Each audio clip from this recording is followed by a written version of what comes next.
মোহাম্মদ সাগর। বাসা কোথায়? বাসা রাউতাই। কোন মাদ্রাসায় পড়ো? মথুরাপুর আদর্শ ইতিম সন্ধ্যা। কি হয়েছিল তোমাদের মাদ্রাসায়? পরশুদিন ইফতারের সময় 2 পিস কমলা বেজেছিল। ওগুলো আমি হেড স্যারের দেখালাম, তো উনি বললো যদি লোকজন আসে দিবা, নাই রেখে তো পরে খেয়ে ফেলবা।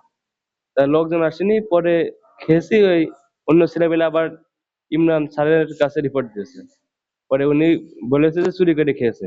উনি চোর চোর বলে মিথ্যা অপবাদ দিয়ে মেরেছে আজকে ফজরের। কখন মেরেছে?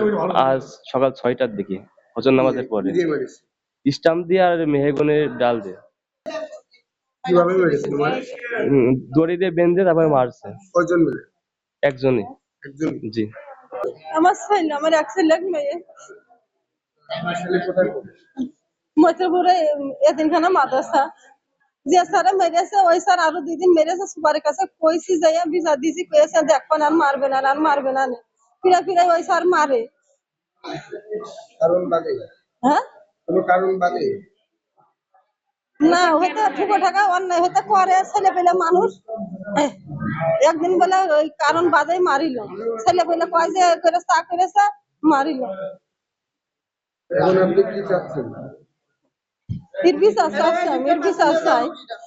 আমার ছেলে মেরেছে, বিচার চাই। মাথার ভিতরেও মেরেছে, মাথার ভিতরে ফুলে গেছে 3-4 জায়গায়। ডাল ভেঙে ফেলেছে 3 সাইডে।